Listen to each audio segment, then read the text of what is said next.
আসসালামু আলাইকুম। Vector গুণনের part ওয়ানটা অবশ্যই আগে দেখবেন, তারপর এই পার্ট টুটা দেখবেন। আজকের যে ভিডিওটা হচ্ছে পার্ট টু। তো পার্ট ওয়ানের মধ্যে যে সূত্রগুলো আছে এগুলো খুব ভালো করে খেয়াল করতে হবে, তাছাড়া পার্ট টুটা বোঝা মুশকিল। পার্ট থ্রি এরপরে একটা দিব, এটাও বোঝা যাবে না। সুতরাং পার্ট ওয়ানটাই ভেরি ভেরি ইম্পর্টেন্ট আগে সূত্রগুলো মুখস্থ করার জন্য। আমরা এই পর্যায়ে অতি সংক্ষিপ্ত প্রশ্ন উত্তরটা জানবো। 1 নম্বর, J cross I dot K সমান কত? এখানে J cross I dot K সমান, আমরা যদি জে ক্রস আই করি তাহলে এটার মান হচ্ছে মাইনাস কে, আর এখানে ডট কে আছে, তাহলে মাইনাস কে ডট কে অর্থাৎ মাইনাস কে ডট কে, এটা সমান হচ্ছে -1। কে ডট কে সমান হচ্ছে 1, এটা অ্যান্সার। তো এখানে দুটা সূত্র প্রয়োগ আছে, একটা হচ্ছে কে ডট কে সমান 1, এটা একটা সূত্র। আর একটা হচ্ছে যে জে ক্রস আই এটা সমান হচ্ছে মাইনাস কে। আপনারা ওই জন্যই বললাম যে পার্ট ওয়ান এর সূত্রগুলো খুব ভালো করে খেয়াল করবেন। 2 নম্বরে জে ক্রস, এখানে 2i+3j-4k, এটা সমান কত?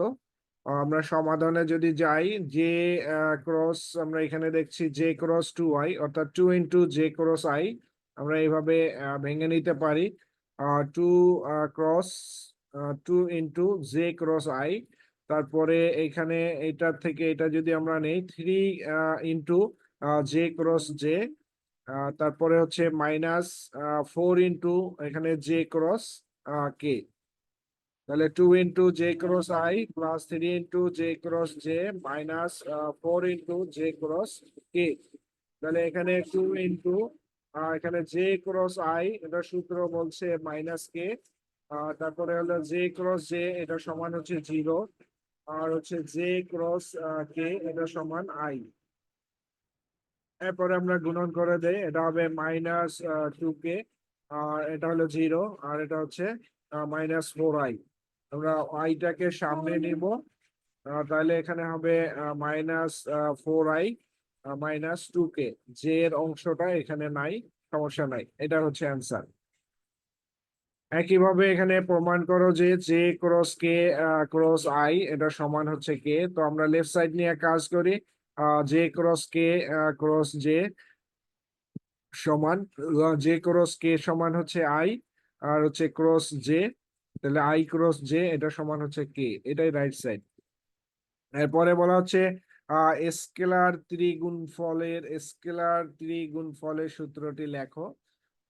ভেক্টর ত্রিগুণফলও আছে, একটু কঠিন টাইপের, এই জন্য এখানে দেওয়া নাই, বইয়ে আছে। এখানে ত্রিগুণফল a.b×c, এটা যে মান হবে ইকুয়াল হচ্ছে, এটাও ত্রিগুণফল, এটাও ত্রিগুণফল, এটাও ত্রিগুণফল, তিনটাই b.c×a, এখানে c.a×b।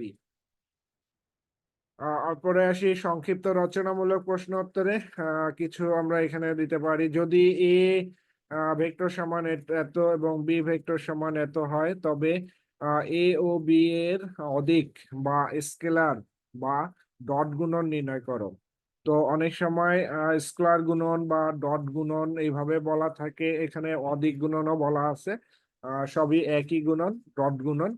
তাহলে এ ভেক্টর আর এটা হচ্ছে বি ভেক্টর, আমরা যদি ডট গুণন করি তাহলে 3i+2j-3k, আর এখানে 2i-j+2k।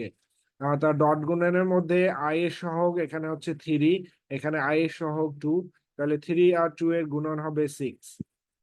এরপরে হচ্ছে এখানে জে সহগের সাথে জে সহগের গুণন, এখানে জে সহগ +2, আর এখানে জে সহগ -1, তাহলে +2 - 1 গুণন করলে হবে -2। ঠিক একইভাবে কে সহগ এখানে -3, আর এখানে কে সহগ আছে +2, তাহলে এই দুটার মধ্যে যদি আমরা গুণন করি -3 আর +2, তাহলে হবে -6। এখানে যোগ বিয়োগ করলে হবে -2, এটা অ্যান্সার। এরপর 2 নম্বরে এটা বলছে ল্যামডা এর মান কত হলে এ ভেক্টর এবং বি ভেক্টর দুটি পরস্পর লম্ব হবে। আর ল্যামডা, এখানে ল্যামডা আছে ভিতরে, তাহলে বলা হচ্ছে ল্যামডা এর মান কত হলে এ ভেক্টর এবং বি ভেক্টর দুটি পরস্পর লম্ব হবে। তো আমরা জানি যে দুটা ভেক্টর পরস্পর লম্ব হয় যখন a.b = 0 হয়। এখানে দুটা ভেক্টর দেওয়া আছে, এখানে বলা হচ্ছে এ ও বি ভেক্টর দুটি পরস্পর লম্ব হবে যদি এ ডট বি সমান 0 হয়। তাহলে এ ডট বি সমান 0, আমরা এখানে এ ভেক্টরের মান বসাই দেই, তারপর বি ভেক্টরের মান বসাই দেই, এটা সমান হবে 0। এরপর আই এর সহগের সাথে আই এর সহগের গুণন, এখানে আই এর সহগ ল্যামডা, এখানে আই এর সহগ ল্যামডা, এই দুটার মধ্যে গুণন হবে ল্যামডা স্কোয়ার। তারপর এখানে জে এর সহগ -3 ল্যামডা, এখানে জে এর সহগ 1, তাহলে গুণন করলে হবে -3 ল্যামডা। এখানে কে এর সহগ +2, এখানে কে এর সহগ 1, তাহলে +2 আর 1 গুণন দিলে হবে +2 ইকুয়াল হচ্ছে 0। যে ডান পাশে যে জিরোটা আছে সেই 0। এরপরে আমরা উৎপাদকে বিশ্লেষণ করব। উৎপাদকে বিশ্লেষণ করলে 3 ল্যামডা, এটাকে আমরা ভাগ করে নেই -2 ল্যামডা আর মাইনাস ল্যামডা। উৎপাদকে বিশ্লেষণে আমরা ক্যালকুলেশন করি, ল্যামডার মান 2 এবং 1 পেয়ে গেলাম।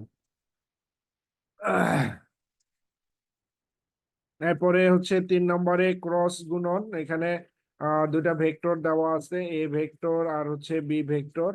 হলে এ ক্রস বি নির্ণয় করো। আমরা সূত্রে দেখছিলাম এ ক্রস বি 1 নম্বর সারি, আমরা এখানে এ ভেক্টর বি ভেক্টর নেই, তারপরে এ ক্রস বি আমরা বের করতে যাচ্ছি। 1 নম্বর সারিতে থাকবে আই জে কে, 2 নম্বর সারিতে থাকবে প্রথম যে ভেক্টর অর্থাৎ এই ভেক্টরের সহগ গুলো। আই এর সহগ এখানে 2, এখানে আই এর সহগ 2, জে এর সহগ -3, এখানে -3, কে এর সহগ -1, এখানে আসছে -1। ঠিক একইভাবে 3 নম্বর সারিতে থাকবে বি ভেক্টরের সহগ গুলো। আই এর সহগ 1, জে এর সহগ 4, কে এর সহগ 3। এরপর এটাকে আমরা নির্ণয়কের নিয়ম অনুযায়ী ভেঙে ফেলবো। প্রথমে আই নেব, আই এর সারি বাদ যাবে, আই এর কলাম বাদ যাবে, বাকি যে 4টা উপাদান সেটা থাকবে। এরপরে হচ্ছে মাইনাস জে নেব, জে এর সারি বাদ যাবে, জে এর কলাম বাদ যাবে, তাহলে বাকি যে 4টা উপাদান থাকে 2 1 থাকে, আর এখানে -1 3 থাকে। ঠিক একইভাবে এরপর প্লাস কে নিব, কে এর সারি বাদ যাবে, কে এর কলাম বাদ যাবে, এই 4টা থাকে। এই এরপরে হচ্ছে আমরা এটাকে কি ভেঙে ফেলবো আবার আড়াআড়ি গুণন করে। এখানে আই, তাহলে এখানে আসবে হচ্ছে আই ইন্টু, এখানে -3 আর হলো 3, এই দুটার মধ্যে গুণন হবে -9। সূত্রে -4 আর -1 এর গুণন দিলে -4। একইভাবে মাইনাস জে, এখানে আড়াআড়ি গুণন 2 আর 3 গুণন দিলে 6। সূত্রে মাইনাস, এখানে 1 আর -1 গুণন দিলে -1। তারপর প্লাস কে, 2 আর 4 গুণন দিলে হবে 8।